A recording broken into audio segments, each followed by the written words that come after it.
Halo guys, kembali lagi di channel gua. Kali ini gua mau ngebahas 4 langkah gimana cara lu bisa keluar dari zona nyaman lu. Gua percaya setiap orang itu punya zona nyaman mereka masing-masing. Entah itu zona nyaman di kehidupan romantis mereka, atau di kehidupan pekerjaan mereka, bisnis mereka. Setiap orang pasti punya zona nyaman, yaitu tempat di mana mereka itu nggak mau keluar lagi untuk semakin mengimprove diri mereka. Jadi mereka nggak mau mengambil resiko untuk keluar dari zona nyaman ini dan meninggalkan zona nyaman ini karena mereka ngerasa udah cukup, meskipun sebenarnya potensi diri mereka itu bisa lebih daripada zona nyaman ini. Dan kadang orang ini pun tahu mereka tuh bisa lebih dari ini. Tapi itulah bahayanya zona nyaman tadi. Kalau lu udah di dalam zona nyaman, meskipun lu udah pengen keluar dari zona nyaman itu, tapi kalau lu nggak take action, itu adalah hal yang bahaya menurut gua, karena lu nggak memenuhi potensi diri lu sendiri, dimana lu bisa menjadi orang yang lebih lagi. Tapi karena lu udah stuck di zona nyaman lu dan lu nggak mau keluar dari zona nyaman lu, itu sama aja kayak lu udah menerima itulah diri lu sendiri tanpa mau memperbaiki ataupun mengimprove diri lu lebih lagi. Gua mau kasih tahu 4 langkah gimana cara lu bisa keluar dari zona nyaman lu. Tapi menurut gua nggak ada perubahan yang instan. Nggak mungkin lu habis lihat video ini lu langsung bisa keluar dari zona nyaman lu sepenuhnya. Nah, oleh karena itu gue saranin ke lu, ambil langkah kecil ini step by step. Kalau lu masih di step 1, it's okay. Next time lu bisa ke step 2 sampai akhirnya lu bisa keluar dari zona nyaman lu. Oke, yang pertama, sadari bahwa setiap orang punya rasa takut terhadap sesuatu. Coba kita bayangin ya, kayak kita imajinasiin seseorang yang mungkin di pikiran kita itu fearless, yang kayak nggak ada rasa takut. Kita ambil contoh mungkin pengacara, kayak siapa, kayak Hotman Paris mungkin, yang kelihatan nggak ada rasa takut. Gue percaya Hotman Paris, kalau di dalam dunia hukum mungkin dia nggak ada rasa takut. Tapi coba Hotman Paris kita ambil, terus kita taruh dia di zona perang. Gue yakin Hotman Paris yang fearless itu bakal merasa takut juga. Karena apa? Karena zona perang itu bukan zona di mana dia biasanya ada. Itu di luar zona nyaman dia. Dan setiap orang pasti bakal ngalamin itu. Setiap orang pasti punya rasa takut terhadap sesuatu. Everybody is scared of something outside of their comfort zone. Setiap orang pasti punya rasa takut tersendiri terhadap sesuatu yang ada di luar zona nyaman mereka. Gak peduli orang itu terkesan sangat berani, kayak terkesan gak punya rasa takut. Tapi kalau dia ditempatkan di luar zona nyaman dia pasti punya rasa takut.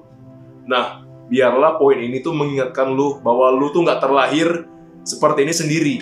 Itu alamiah, hampir semua orang punya rasa kayak gitu.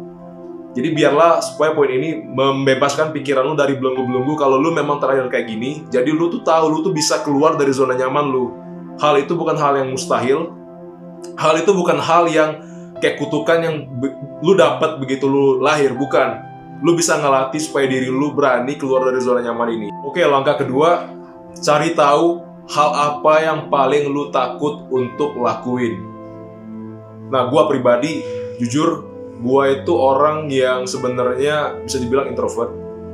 Tapi karena gua punya suatu kebutuhan kerja untuk berani ngomong publik, di depan publik, gua melatih diri gua supaya gimana gua bisa keluar dari zona nyaman gua itu. Nah, salah satunya ya ini, kayak gua bikin video ini. Sebenarnya awalnya ini video YouTube yang gua buat ini, itu di luar zona nyaman gua. Karena apa? Karena dulu tuh gua takut banget sama apa yang orang pikirin terhadap diri gue sendiri. Hal ini gue lakuin, hal YouTube ini gue lakuin salah satunya untuk membuktikan bahwa gue tuh bisa keluar dari zona nyaman gue. Gue bisa berhenti peduli sama omongan orang apa ke gue. Nah, melalui YouTube inilah salah satu sarananya. Gue ingin melatih diri gue keluar dari zona nyaman gue. So, cari tahu hal apa yang paling lu takut untuk lakuin, dan lakuin itu. Nah, yang ketiga, tentukan kenapa rasa takut yang tadi itu tuh penting buat lu. Rasa takut itu sebenarnya insting alami manusia. Kalau kita nggak punya rasa takut, kita bakal mati lebih cepat, guys. Oke? Buktinya, kalau lu nggak punya rasa takut, misalkan kita lagi di tebing, lu nggak punya rasa takut, lu jatuh ke tebing, ya lu mati. Oke? Kalau alasan lu takut itu, misalkan lu takut sama narkoba karena itu bakal merusak lu dan bakal membahayakan masa depan lu, maka fear itu, rasa takut itu adalah rasa takut yang dibenarkan. Karena apa? Karena yang mau lu lakuin tuh hal yang negatif, yang bisa ngerusak ataupun membahayakan diri lu sendiri. Tapi kalau misalkan rasa takut lu yang sekarang lu hadapi itu ternyata cuman kayak, aduh gue takut orang ngejudge gue apa, aduh gue takut nanti kalau gue gagal gimana ya, ataupun yang lebih parah misalkan, aduh gue takut nanti kalau gue kayak gini cewek-cewek nggak suka gue lagi gimana ya.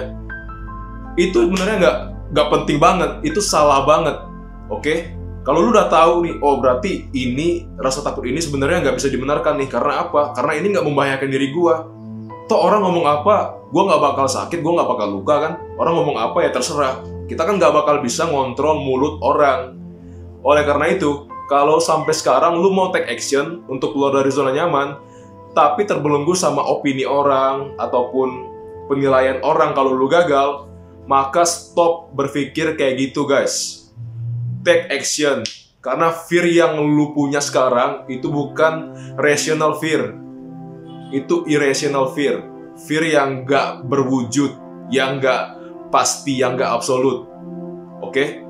Jangan takut apa pikiran orang terhadap lu. Yang penting tuh apa pikiran lu terhadap diri lu sendiri. Yang keempat, mulai dari hal-hal yang kecil dulu. Seorang bayi, kalau dia lagi belajar jalan, gak bakal langsung lari. Dia pasti bakal merangkak dulu, jatuh, merangkak, jatuh. Terus dia bisa mulai jalan, jatuh, jalan lagi. Udah bisa jalan nih, udah lancar jalannya, baru bisa mungkin lari. Sama kayak kita, kalau kita lagi mau keluar dari zona nyaman kita mau ngelakuin hal apa yang tadi kita mau lakuin, jangan langsung loncat beberapa step. Kita mulai dari langkah yang paling kecil dulu. Oke, misalkan ya, lu mau mengatasi rasa takut lu sama yang namanya public speaking. Jangan lu langsung menghadapinya dengan lu pidato di depan 1000 orang. Otomatis lu bakal lebih parah lagi, anxious dan fear lu bakal lebih parah lagi. Karena apa? Karena lu belum siap. Tapi mulailah, misalkan lu mulai dari ngobrol sama temen lu bertiga. Lu presentasi ke teman lu bertiga, lagi teman lu nongkrong, terus lu presentasi gini. Lu ngobrol lebih open, lu lebih mengeluarkan opini lu gimana ke mereka. Masih di hadapan teman-teman lu. Kalaupun lu gagal, seenggaknya lu masih di depan hadapan teman-teman lu. Kalau lu udah bisa dari situ, oke, mungkin lu bisa naik lagi. Mungkin kali ini lu ngomong di depan mungkin 10 orang umum ataupun 15 orang umum. Jadi step by step, jangan langsung ke hal yang gede dulu. Gua sharing sedikit. Gua belakangan kan gua lagi mau menghadapi yang namanya rasa takut akan penolakan. Oke. Gua itu sebenarnya dari dulu paling gengsi gua tuh tinggi, guys, sebenarnya, guys. Gengsi gua tuh tinggi banget. Jadi kalau orang nolak, meskipun yang ditolak orang itu bukan gua, tapi produk yang gua tawarin yang ditolak, gua tuh ngerasa kayak, waduh, ini salah gua ya nih. Apakah gua nggak pantas untuk jual produk ini atau gimana ya? Kok gua ditolak? Jadi gua takut banget yang sama namanya penolakan. Gimana gua ambil stepnya? Jadi gini, gua kan udah ada kerjaan gua tuh di kantor. Nah, di waktu-waktu kosong, gua itu sembari jadi agen properti. Tuh suara gua naik mulu. Jadi agen properti. Nah, agen properti ini kan marketing ya. Pasti kita tuh yang namanya marketing pasti bakal berhadapan sama yang namanya penolakan orang. Itu udah pasti makanan sehari-hari marketing. Salah satunya kenapa alasan gua ambil agen properti sebagai kerjaan sampingan gue karena gue pengen melawan rasa takut gue, dan juga gue memang tertarik sama dunia properti. Nah, singkat cerita, kalau di dunia properti kita mau cari klien, itu tuh harus yang namanya cold calling, door knocking, flyering, open house. Nah, 4 ini itu benar-benar bikin kita keluar dari zona nyaman kita. Oke, contohnya cold calling.